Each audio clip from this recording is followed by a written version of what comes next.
Welcome to the Drawing Room Detectives, where London's fog conceals more than just shadows, and every coin may carry the weight of a darker story. Tonight's case begins not in a grand estate or private club, but on the cold stones of Whitechapel, where a beggar is found dead, clutching a single copper penny. When a banker soon meets the same fate, Holmes suspects something far more deliberate than coincidence. Poison, pride, and a thirst for justice mingle in this chilling tale of revenge. This is the case of the poisoned penny. Before we begin, tell us, where in the world are you watching from? Drop it in the comments below and let the mystery unite us across time and place. Chapter 1. A Penny for the Dead.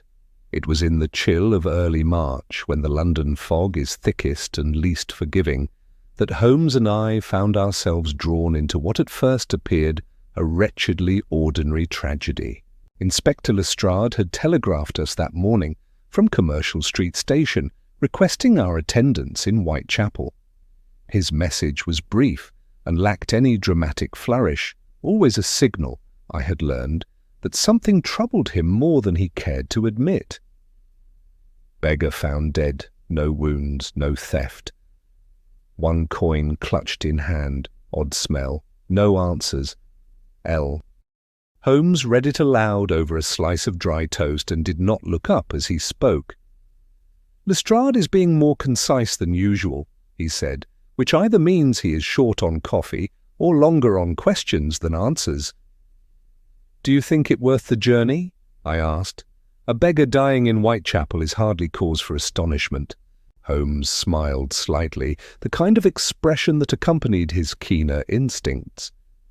And yet it is cause for curiosity when a man dies with a clenched fist and no visible cause. Come, Watson, let us see if death was as natural as Lestrade would like it to be. The corpse lay in a narrow alley off Hanbury Street behind a shuttered tobacconist's. A constable stood watch, while a few onlookers, mostly pale-faced boys and grey-coated hawkers, lingered at a distance, murmuring. The body, when we approached, had already stiffened. The man could not have been more than 45, though street life had weathered him into something older. His boots were split, his coat torn at the seams, and his breath had long since departed. What caught the eye, however, was the hand, his right, clenched into a hard, unnatural fist. Holmes knelt beside the body and examined it with quiet precision. He did not speak for several moments, save for a brief nod to Lestrade. "You've not moved the coin?" "No," Lestrade replied. "Didn't dare. No sign of violence. Nothing missing. He had no papers, no name, just that penny held like he'd fought someone for it." Holmes leaned close to the man's hand and sniffed lightly. "Almonds," he murmured. "You smell it too, Watson?" I bent low. A faint, sweet trace lingered in the air, subtle but distinct. "Cyanide," I said. "But no wound, no powder on the mouth." Holmes gently pried the man's fingers apart with a gloved hand. Within lay a single copper penny, old, dull with age, but curiously well preserved compared to the man who held it. Holmes held it to the light. "Interesting," he said. "Minted in 1887, the Queen's Jubilee year, these were limited and never widely circulated. Most were given as commemoratives." Lestrade raised an eyebrow. "A rare coin in a beggar's hand?" "A rare and deliberately chosen coin," Holmes corrected. "No thief would place such a thing, and no poor man would keep it merely for its sentiment." I stepped closer. "Holmes, do you suppose the poison came from the coin?" He nodded absently. "That remains to be tested, but note the rigidity of the hand, the constriction of the jaw, classic signs of cyanide toxicity, yet no oral ingestion. That points to contact. Transdermal application is rare, but not impossible." Holmes stood. "This was not a chance death, gentlemen. Someone placed this coin, and they wanted it to be found." Lestrade exhaled, frustrated. What sort of villain poisons pennies in Whitechapel? Holmes gave him a look of mild amusement. The sort of villain who wishes to be both charitable and cruel. He pocketed the coin carefully in a glass vial from his coat. Come, Watson, we must examine a list of known coin dealers, and I believe we'll need access to a certain private numismatic ledger. This Jubilee penny is not only rare, it is likely one of a very short run, which means it can be traced. Lestrade looked between us. You think this'll lead somewhere? Holmes's eyes gleamed faintly in the fog. Every coin has two sides, Lestrade. Let's find out whose hand held the other. Chapter 2. The Banker's Curse. It was scarcely 48 hours after our visit to Whitechapel that word came of a second death. This time the victim was no anonymous street wanderer, but a man of stature and wealth, well known among the financial circles of Lombard Street. The telegram arrived just after breakfast. Urgent. Victim found dead at desk, coin in hand. Same date, Lestrade. Holmes had already been deep in contemplation at the hearth, studying the copper penny taken from the beggar, when I read it aloud. At the mention of a second coin, his head tilted slightly like a hound catching a familiar scent. Another death, he said, rising. And another coin. Rarely does murder repeat itself so precisely, unless repetition is part of the message. The offices of Farnham and Beadle Banking House were a study in polish and silence. Marble floors, deep leather chairs, and men in woolen coats too fine to wrinkle. The scene we found upstairs, however, disrupted the quiet order entirely. Mr. Edward Hollis, senior partner, and one of the firm's founding members, lay face forward across his oak writing desk. A ledger book had fallen open beneath him, blotched with ink from the overturned bottle nearby. His right hand hung limply over the desk's edge, and in his palm sat a single copper coin. Holmes moved immediately to the body, inspecting without delay. Lestrade stood by the door, arms folded, his face pale beneath its usual London grey. "Same coin?" I asked. Holmes nodded. "Precisely. A Jubilee penny. Minted 1887, no visible trauma, no forced entry. A man simply sat at his desk and died." I stepped closer and bent to observe the penny. Though dulled by the natural aging of copper, its design was remarkably clear, and I noticed something Holmes had already turned over in his mind. "The mint mark is pristine," I said. "No rub, no pitting, no edge wear. This coin has not changed hands in years." Holmes glanced up. "Indeed, Watson, this penny, like the one before it, was not in circulation. It was kept somewhere safe, somewhere dry, until its fatal use." Lestrade frowned. "What sort of killer keeps rare coins to poison people with? And how does a Whitechapel beggar have the same token as a banker in the city?" Holmes's response was quiet and deliberate. They were both given the same gift. He opened his notebook. "Do we know if Mr. Hollis had any recent visitors?" "A few appointments today," Lestrade said. "But no one saw anything unusual. His secretary was on her lunch. Fellow partners said he had been reviewing bad debts." "Debts," Holmes repeated.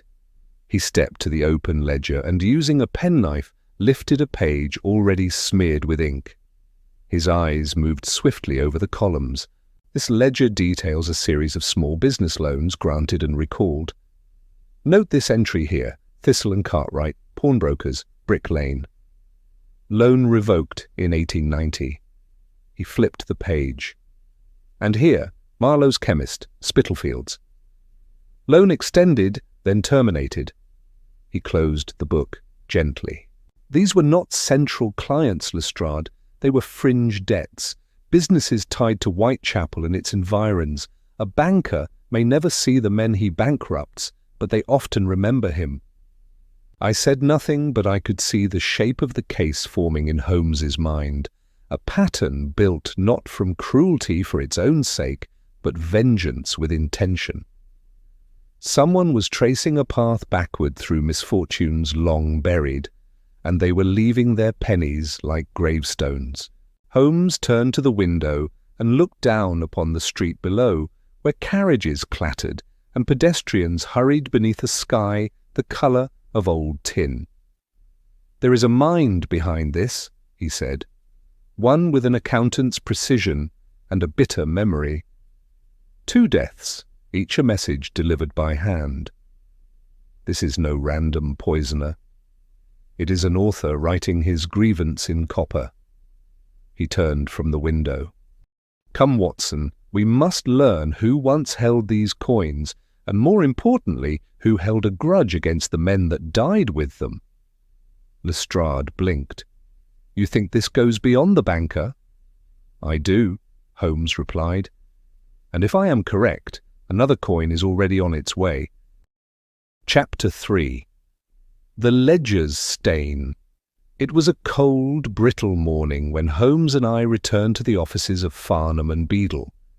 The streets outside still bore the chalk-white sheen of a late frost, and the iron railings steamed faintly from the sun that could not quite warm them. Holmes, wrapped in his grey Inverness cape, moved with brisk purpose as we crossed the marble threshold. Inside, the banking house had resumed its usual rhythm, though the absence of Mr. Hollis lent the atmosphere a strained quiet.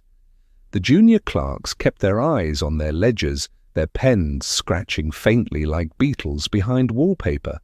We were shown to a side office by a thin man in spectacles, who introduced himself as Mr. Ridley, senior partner in the wake of Hollis's death. Holmes offered only the most cursory of greetings before requesting to examine the staff ledgers and employment records for the last 5 years. Ridley hesitated, clearly uncomfortable, but the shadow of Lestrade's authority, paired with the unsettling circumstances of Hollis's demise, persuaded him at last. Holmes took the bound register to a writing table by the window, where the light fell squarely across the pages. He began turning them with quiet efficiency, his fingers pausing now and again to make note of names and dates. "You are seeking patterns," I said. "Always," he replied without looking up. "Patterns, Watson, are the true footprints of the mind." Several minutes passed in silence until Holmes's hand stopped on a page dated April 1895. "Here," he said, "Edgar Vole, junior clerk, dismissed for suspected embezzlement. No conviction, but the internal report claims missing funds from the petty cash books." Notice how the handwriting changes abruptly in the weeks following. Vole's hand was steady and precise. His replacement was not. He ran a gloved finger along the margin, then frowned. "Watson, look here, on the right edge." I leaned in. A faint ink stain had bled into the parchment. It was not a blot in the traditional sense, but a curious smudge in the shape of a shallow crescent, with 3 feathered points along the lower edge. Holmes traced it gently. This page was turned by someone whose right thumb bore wet ink, not from a fountain pen, but from a dipping quill. Observe the texture. The ridge here was made by a nail, likely long or misshapen. A man who handled documents carelessly, or perhaps one too agitated to bother blotting the excess. You believe it was Vole? I believe this smudge is identical to one I saw in Hollis's private ledger, where the ink had spread in precisely the same shape. It is not merely coincidence, Watson. This is the same man. He read that ledger, possibly after hours, possibly by stealth. Holmes returned the employment book and turned to Ridley. This Edgar Vole, was he ever charged formally? Ridley shifted uneasily. There was no evidence strong enough to pursue criminally. But the coincidence was uncomfortable. The funds vanished during his tenure. He was dismissed quietly. And has he been heard from since? No, Mr. Holmes, not to my knowledge. He simply disappeared. Holmes closed his notebook. Men who vanish, Watson, often do not vanish willingly. They are driven to it, and sometimes they resurface with purpose. As we stepped back out into the street, Holmes's eyes were already distant, his thoughts racing ahead of us. He poisoned with precision, selected rare coins as instruments, and left no direct trace. This is not the work of a madman. This is a man who remembers how he was erased. And now he is writing himself back into the record. I said nothing. The frost crackled faintly beneath our boots. "Come," he said suddenly. "We must find out where Mr. Vole last lived, and whether any pawnshops or chemists in Whitechapel recall a man who once dealt in ink, copper, and ruin." Chapter 4. The Phantom of Whitechapel. The following morning, Holmes and I descended once again into the labyrinthine streets of Whitechapel. The fog lingered in the alleys like an unspoken accusation, and the air bore the tang of coal smoke, horse dung, and something faintly medicinal. Holmes moved with that peculiar combination of detachment and attentiveness which marked his excursions into the grittier quarters of the city, where lives were lived hard and answers often came reluctantly. "Truth," he remarked as we passed a rag-and-bone shop, "is not a gentleman, Watson. It keeps poor company and seldom wears gloves." That, as it happened, was precisely what we were there to investigate. We began our inquiries near Hanbury Street, not far from where the first victim had been discovered.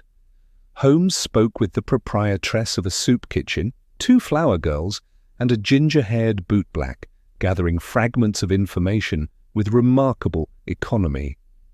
I stood by, observing the way he stitched together stray details as easily as one threads a needle through loose cloth. At last, a gaunt man with a crooked back and a bristly beard, a watchman of sorts, paid by nearby shops to linger at night, offered a recollection that gave Holmes pause. "I seen him," the man said, squinting through watery eyes. 2, maybe 3 nights before that beggar went stiff. Gave him a penny right there, see? By the wall with the broken bricks. Dressed nice he was, better than most round here. Long grey coat, scarf, even though the night weren't cold. Odd thing, though, he had gloves on. Black ones. Leather, I think. Didn't take 'em off.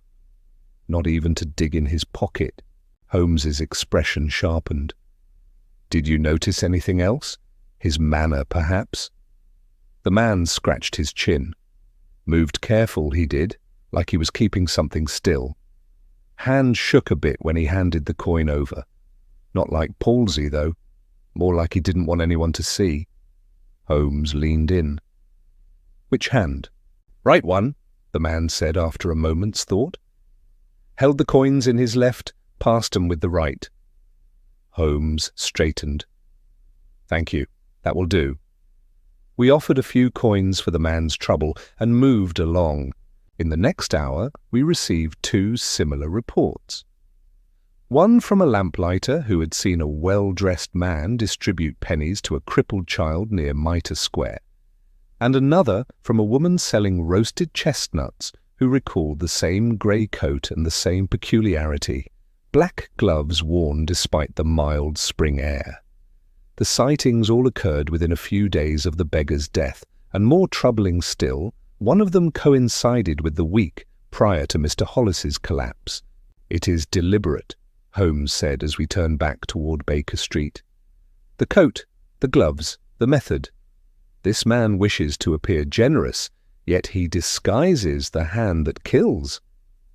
"Do you believe the gloves conceal a delivery device?" I asked. "I do," Holmes replied. "A prick of metal, perhaps, set within the fabric between thumb and forefinger, pressed into the coin as he hands it over. It would require precision, timing, and most of all planning." "Which implies motive?" "Precisely. And the trembling hand, Watson, that too is telling." "A symptom of guilt?" "Possibly. Or more likely, a side effect of the poison's preparation. Cyanide in particular can produce vapours if mishandled. A chemist would know how to mitigate that, but a layman might absorb trace amounts over time. Our man is methodical, but not immune to the tools he uses." Back at Baker Street, Holmes paced before the hearth while I made notes. "2 men dead," he said. and a third who stalks the streets offering death with the dignity of charity. He moves in daylight, leaves no name, and vanishes like a fog. And yet, Watson, he is no phantom. He is a man with a past, and that past is beginning to re-emerge. Holmes paused by the window and looked out toward the city's vast sprawl.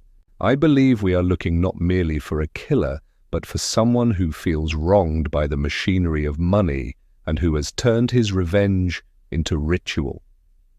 I laid down my pen. And if he means to continue? Holmes turned from the glass. Then we must catch him before the next coin finds its final owner. Chapter 5. The Needle's Secret. When we returned to Baker Street that evening, Holmes's mood had shifted from inquiry to experimentation. I had seen this transformation before. His mind, once satisfied that it had gathered sufficient external data, turned inward and brisk, eager to test theory through practice. Without a word, he swept clear a portion of the breakfast table and produced a small, velvet-lined case from beneath the corner cabinet. Within were the familiar tools of his trade, a glass syringe, several lengths of fine silver wire, and a narrow vial of what I knew to be distilled prussic acid. He motioned for me to sit. "You recall the trembling hand described by the witnesses," he said, as he filled the syringe with slow and deliberate care. "I believe it is not the result of guilt or nerves, but the toll of repeated exposure. Our killer is working with a volatile compound, and his method, though clever, is not without risk to himself." I watched him work, the flicker of the lamp casting small gold flashes across the syringe's glass. "And the glove?" I asked. "Precisely the key," Holmes said. "A common pair of gentlemen's gloves, perhaps purchased second-hand or tailored years ago, now altered. Observe." He withdrew from his desk a leather glove he had dissected earlier in the day. One fingertip had been sliced open and reinforced with a patch of canvas sewn beneath the inner lining. He had embedded the fine wire into this space, its point set to emerge exactly where the wearer's fingertip would press against an object during exchange. Consider, Watson, the distribution of coins. The giver holds the copper in his left hand, selects one, and transfers it to the right. As he presses it into the beggar's palm, the poisoned point hidden in the glove's finger pricks the surface of the coin. A micro bead of cyanide is transferred. The coin appears untouched. The death follows shortly thereafter. With hydrocyanic acid, it need not be more than a few milligrams. It acts swiftly through skin, particularly if the coin's recipient holds it with any tightness, or has even a minor abrasion. Holmes removed one of my own pennies from the sideboard and, with precise pressure, touched the syringe's needle to its surface. He held it to the light.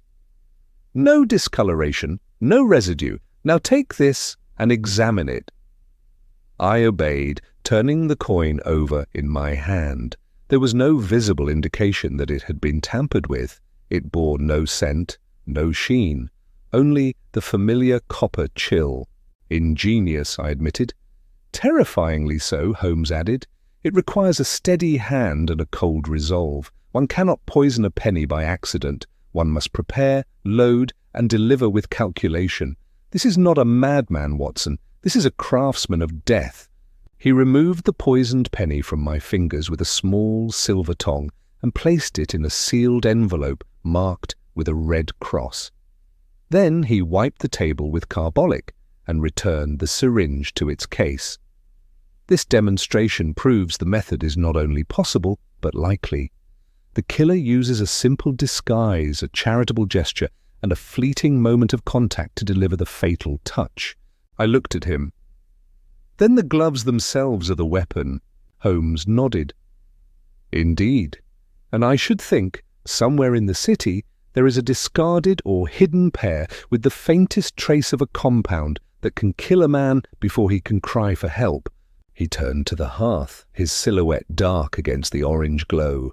"Tomorrow we visit the last known address of Edgar Vole. If this theory holds, then it is not the glove we need most, Watson. It is the man who wears it. Chapter 6. The third target. It was just after luncheon, with Holmes sifting through the remnants of our morning correspondence, when the summons came. The message, once again from Lestrade, was brief but unmistakably urgent.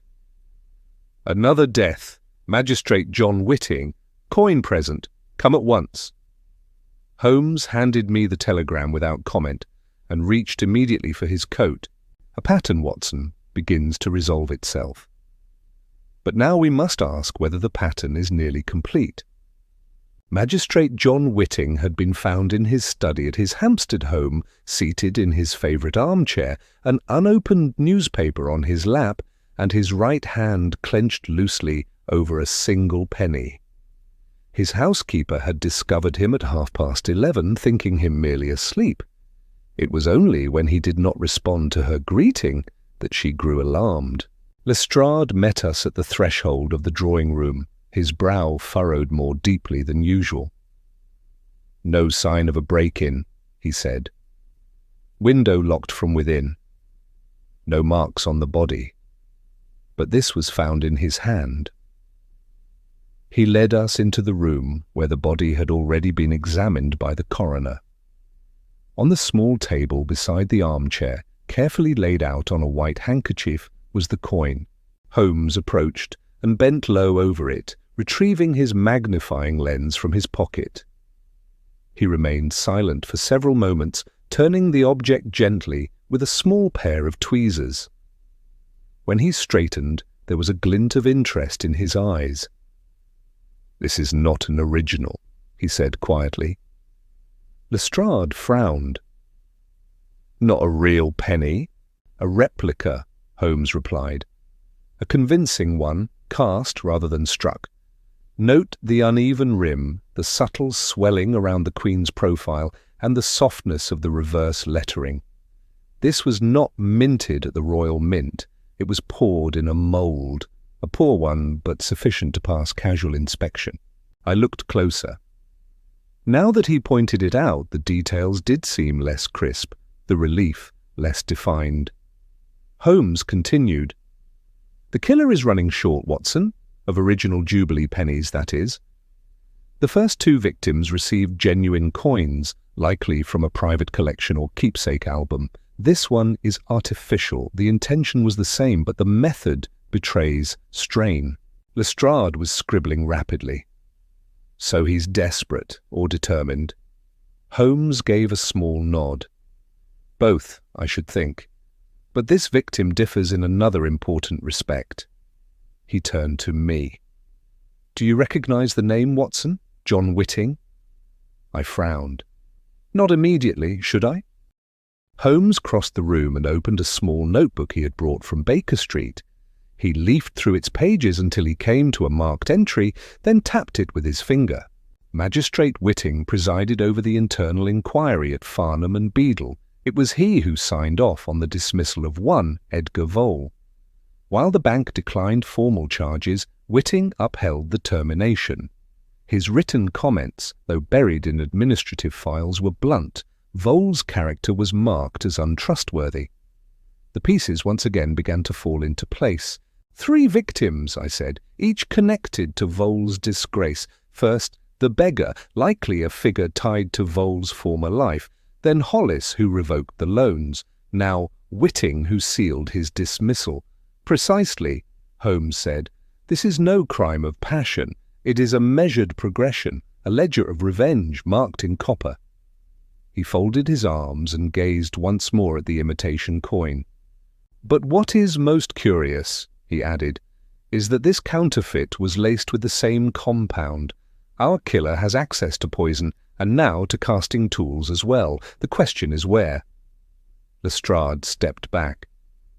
"And the more he uses, the more likely he is to slip." Holmes looked at him, his gaze sharp. "Not just slip, Lestrade. Repeat. Vengeance becomes compulsion, and compulsion leads to carelessness." He turned toward the door. "Come, Watson, if we find the workshop where this counterfeit was cast, we may yet catch the hand that forged it." Chapter 7. The 1887 Trail. It was just past noon the following day when Holmes, seated cross-legged on the carpet at Baker Street and surrounded by municipal records, bank ledgers, and correspondence from numismatic societies, gave a quiet murmur of satisfaction. "I have found it, Watson," he said, holding up a slim-bound volume as if it were a missing chapter of scripture. "The root, the origin, the seed of this grim pattern." He laid the book open upon the table and tapped a brief passage with one long finger. In June of 1887, to commemorate Her Majesty's Golden Jubilee, the directors of Farnham and Beadle commissioned a private striking of 50 limited-issue pennies. These were not merely commemorative, but made with slight modifications, a glossier finish, a narrower rim, and a ceremonial packaging. Each was engraved with a serial number and gifted to senior and junior staff as tokens of loyalty and service. I peered at the page. 50, I said. "That is rather more than I expected." Holmes gave a brief smile. "Ah, but time has done some of the work for us. 20 were returned to the bank upon retirement and destroyed when the policy changed. 15 were sold privately. A dozen have surfaced in estate auctions over the years. Only 3 remain unaccounted for." "Then our killer is using these remaining 3? 2, Holmes corrected. "One was found in the hand of the beggar, the second with Mr. Hollis. The third, I suspect, is still in his possession. The counterfeit, you will recall, was found with Magistrate Whiting. Our man is conserving the originals, perhaps to make his last gesture particularly personal." Before I could reply, the bell rang sharply, and Lestrade was shown up to our sitting room, his face bearing the flush of recent triumph. "Well," he said, "we have him. Frederick Allerton, banker, rival of Hollis. Known to have despised him for years, recently seen distributing coins to the poor as a show of charity. And more to the point, his name appeared in the old employment logs. I believe he and Vole worked together." Holmes regarded him with polite curiosity. "And your evidence? Beyond motive?" Lestrade asked. "We found several Jubilee pennies in his home, unaccounted for, and not reported among the documented auction sales. And his handwriting matches a note sent anonymously to Whiting's office last month, something about reckoning and long memories." Holmes stood, stretched slightly, and walked to his desk. From it, he withdrew a small square of white cloth and laid it on the table. Within it was a single banker's cuff, removed and preserved from Hollis's desk weeks earlier. The edge bore a faint, familiar smudge, curved like a crescent, slightly feathered at the edge. "May I see Mr. Allerton's cuffs?" Holmes asked. Lestrade, though mildly annoyed, produced them. They were clean, pressed, and without blemish. "Nothing?" he said after Holmes's brief inspection. "Nothing," Holmes replied. "No ink, no crescent, no trace. Nor does he have the hands of a man who works with volatile liquids or casting moulds. His fingernails are manicured, and his left thumb bears no callus where one would steady a crucible or lathe." Lestrade frowned. "Then you think he is innocent?" "I think," Holmes said quietly, "he is guilty of many things, but not of this." He handed the cuffs back. "Our killer is precise, economic in movement, obsessive in routine. He would never entrust his vengeance to a stranger, nor risk an accomplice. This is a solitary work, Lestrade, not a collaborative effort. And Mr. Allerton, while unpleasant, is not methodical enough to stage this." Lestrade sighed. "Then we are back to Vole." Holmes nodded. "And if I am not mistaken, the last penny will not be given to a stranger. It will be meant for someone Vole holds responsible above all others." He looked directly at Lestrade. "Tell me, my dear Inspector, did you not oversee the police handling of the Vole affair all those years ago?" Lestrade stiffened. I did. He was dismissed quietly. I followed protocol. Of course, Holmes said mildly. And if Vole blames you for failing to clear his name? Lestrade paled slightly. Then I am next. Holmes nodded once. Which means, Lestrade, you must be very careful about accepting charity over the next 48 hours. A kind man with gloves and a coin may wish to offer you more than just a penny. Chapter 8. The Gloved Hand. It was late in the evening, the kind of hour when London seems to hold its breath, when Holmes finally connected the last and most curious detail in the case, the ink stain. We had returned from an unproductive interview with the surviving clerks of Farnham and Beadle, and were both seated by the hearth, the coal fire snapping sharply in the quiet. Holmes was studying the stained banker's cuff once again, holding it to the light with a look of quiet certainty. "Watson," he said at last, "consider the ink. It is not commercial ink, nor from a clerk's pen. It is darker, oilier, and slightly flecked with grit. Printer's ink." I leaned forward. "Then the smudge did not come from a bank ledger." "Not originally," Holmes replied. "It came from the fingers of a man who handled type blocks, printing presses, and sheets damp with fresh pigment. Edgar Vole was once employed as a junior bank clerk, yes, but before that he apprenticed as a typesetter in Clerkenwell. It was mentioned briefly in the employment records." He rose and crossed the room, removing a marked map of London from the side cabinet. With a small brass pin, he tapped a location along Fleet Street. "There is an abandoned printing shop at the corner of Fleur-de-Lis Lane. It closed 5 years ago after a fire destroyed its upper rooms. The lower floor, however, remained intact. Its machinery was left unsold, and the property has changed hands twice without ever being reoccupied." Holmes turned to me. "I believe Vole has made it his workshop. It explains his access to ink, the availability of casting tools, and the privacy needed to assemble his devices." Within the hour we were joined by Lestrade and 2 constables, and together we made our way quietly to the address Holmes had identified. The street was narrow, lined with iron posts and shuttered windows. Gaslight flickered dimly against the soot-streaked stone. The building in question stood crooked between a newsstand and a boarded apothecary, its lower windows thick with dust. Holmes tried the door. It gave way with a long, reluctant creak. Inside, the scent was unmistakable. Old paper, burned wood, oil and ink mingled in the stagnant air. The press machines, hulking shadows beneath a canvas tarp, stood as silent sentinels. Holmes led us through with a lantern, stepping over warped floorboards and faded posters. At the back of the shop, behind a rusted platen press, we found a work table. Upon it lay a leather-bound notebook, a corked bottle of cyanide, 2 imitation Jubilee pennies, and, most damning of all, a single black glove.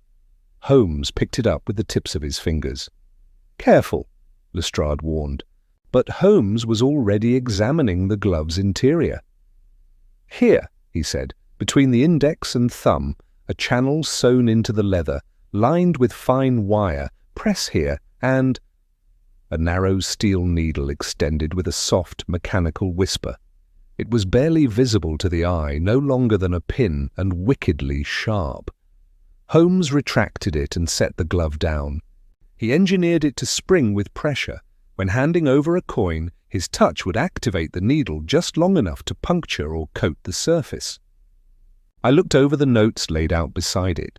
Pages of careful script recorded each victim, dates, grievances, street names, and final observations. The beggar's entry was marked simply, "Test successful." Hollis's read, "Debt reconciled." Whitting's, the most recent, ended with "false justice corrected." He examined the pages more closely. "There is one more entry, a name written but with no details filled in." He turned the book to show us. At the bottom of the final page, written in firm, steady hand, was a single word: Lestrade. The inspector blanched. He meant to kill me. Yes, Holmes said calmly, but not today. He has not yet returned for the final coin. He will come back here to retrieve it. Lestrade looked at the table, at the glove, and at the notebook which recorded his name like a gravestone. Holmes rolled the glove in a piece of cloth and handed it to the constable. "We have found his mind," he said. "Now we must find his face." Chapter 9. The Cuff Betrayal. Though the night had drawn in heavy and thick, we remained stationed outside the old printer's shop in silent anticipation. Holmes had insisted we not disturb the layout of the table, the glove, nor the final coin. The trap, he said, must be left exactly as its maker designed it, for only then might its designer return. Hours passed in chill and hush, broken only by the occasional rattle of a passing cart or the clatter of boot heels on cobbled stone. Holmes stood as still as the press machine beside him, his gaze fixed not on the door, but on the shadows dancing along its lower edge. It was just past 3 o'clock when we heard the lock rattle softly. A key turned with a faint scrape, and the door creaked inward. A figure stepped cautiously into the gloom. Thin, average height, wrapped in a grey coat. He paused just inside the doorway, scanning the shop by the light of a small lantern. Holmes gave a slight motion, and the constables moved swiftly, but the man saw the shift of shadow and bolted. In the space of seconds he darted back into the street, nearly slipping on the damp flagstones. Lestrade gave chase, shouting for him to halt, but the man vanished around the corner with the agility of one who had rehearsed this escape 100 times. We followed, but he was gone into the alleys before a perimeter could be set. Only the heavy coat remained, cast off beside a drain grating in haste. Holmes retrieved it with gloved hands and examined the lining, his expression one of thoughtful calm rather than frustration.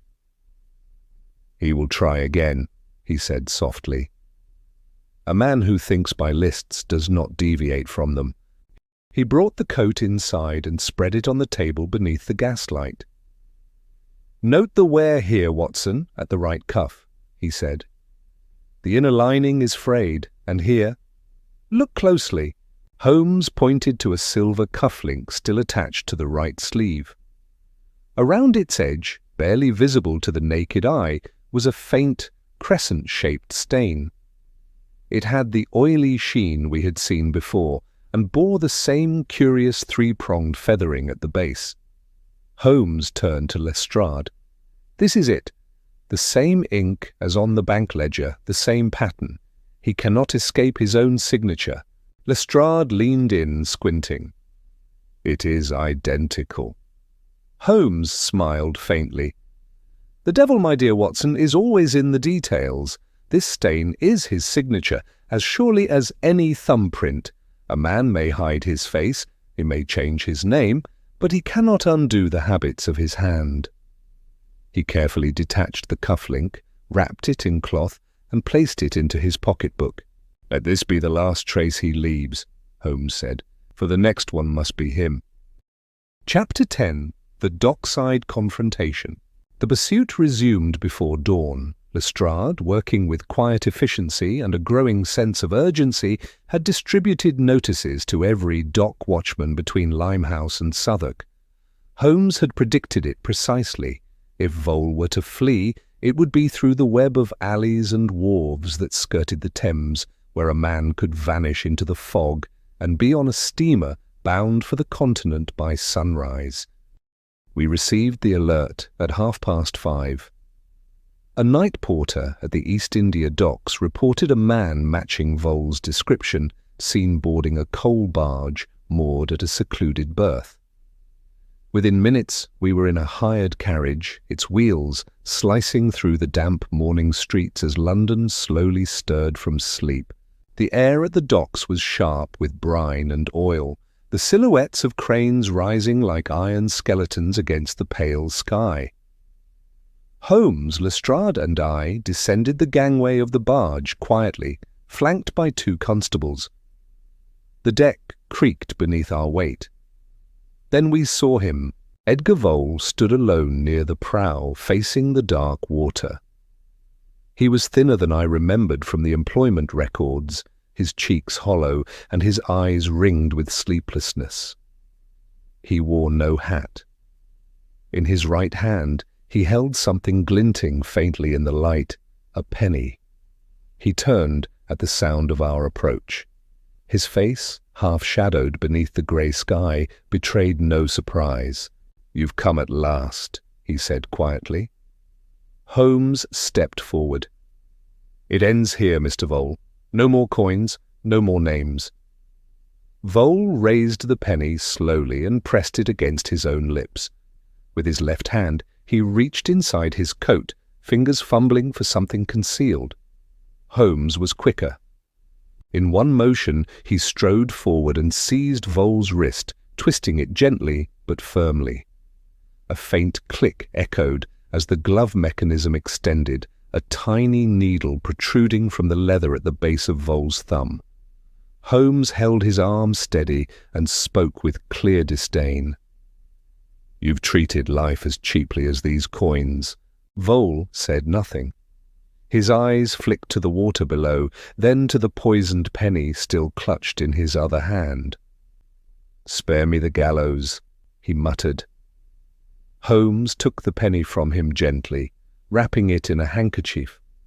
"No, you must live, Mr. Vole. You must face the cost of your arithmetic." Lestrade and the constables stepped in, securing the glove, the false coin, and Vole himself. The former clerk did not resist. He sagged under their grasp, like a man emptied of purpose, his terrible mission now complete in his mind, though halted by justice.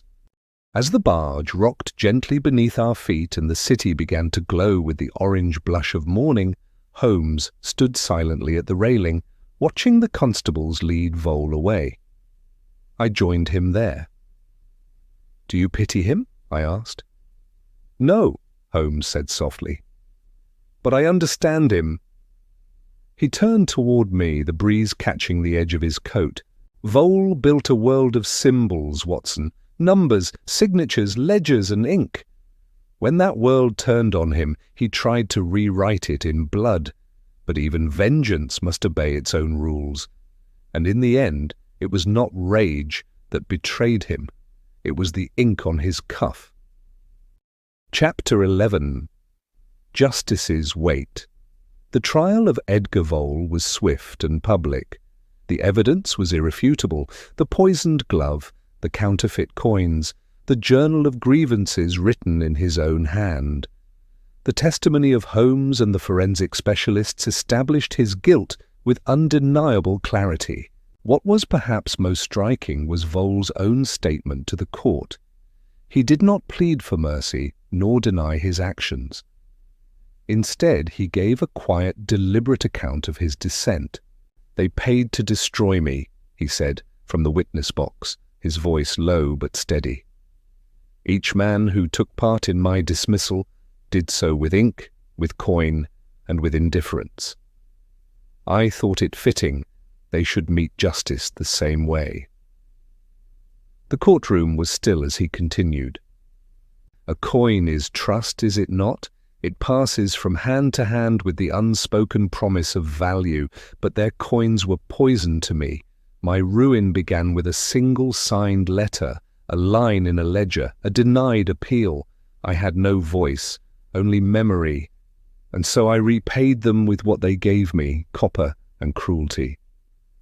The judge, unmoved by this logic, delivered the sentence: life imprisonment without possibility of parole. The courtroom emptied quietly, the weight of justice resting heavier than usual in the stale air. Several evenings later I found Holmes seated by the fireplace at Baker Street, his fingers steepled beneath his chin. The documents of the case were spread out before him, though I suspected he had ceased reading them long ago. He was studying a small object between his thumb and forefinger, a cast replica of a Jubilee penny, the last of Vole's forgeries, preserved for the record. "Justice was served," I said, taking the chair opposite. "Yet you seem unsettled." Holmes gave a faint nod. "Because justice, Watson, is not always tidy. It does not always feel like victory. Vole was not mad, not in the way the word is commonly used. He was wounded, profoundly so, and instead of healing, he shaped his wound into a tool." He turned the coin over in the firelight. These were not simply tokens to him, they were symbols. Every penny was a weight he felt pressed upon him, a tally of shame and dismissal. He forged them, not merely to kill, but to restore a warped sense of balance. Holmes stood, walked to the hearth, and held the coin above the flames. "The irony, of course," he said, "is that the men he hunted had long forgotten him. While he remembered every word, every signature, every slight, they moved on.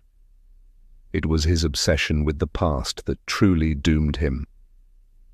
With a flick of his fingers, he released the coin. It arced briefly, caught the light like a tiny spark, and disappeared into the fire with a quiet hiss. Holmes turned back to me, his eyes unreadable. "The true crime, Watson, is never the poison," he said. "It is the pride that administers it." Epilogue. In the weeks that followed, London returned to its ordinary rhythm. The newspapers soon turned their attention to other matters: parliamentary squabbles, railway expansions, and the odd society scandal. Edgar Vole's name faded from the headlines, but not from Holmes's files. The counterfeit pennies were turned over to Scotland Yard, locked in evidence drawers alongside stranger relics of crime. Yet one detail lingered with me. The quiet moment at Baker Street, Holmes watching the fire, the last false coin swallowed by the flames. Sometimes justice is not a matter of law but of memory. And Holmes, ever the observer of mankind's odd corners, never forgets a mind that dares to balance its own scales. Thank you for joining us for The Case of the Poisoned Penny, a tale where even the smallest coin carries the heaviest intent. If you enjoy stories where deduction meets darkness, and where Holmes faces not just criminality but obsession, make sure to stay with us. And as always, if you love classic mysteries, chilling atmosphere, and brilliant deductions, don't forget to like, subscribe, and ring the bell for more cases from the Drawing Room Detectives. Your next mystery begins with one click. Till next time, goodbye, and keep your wits sharp.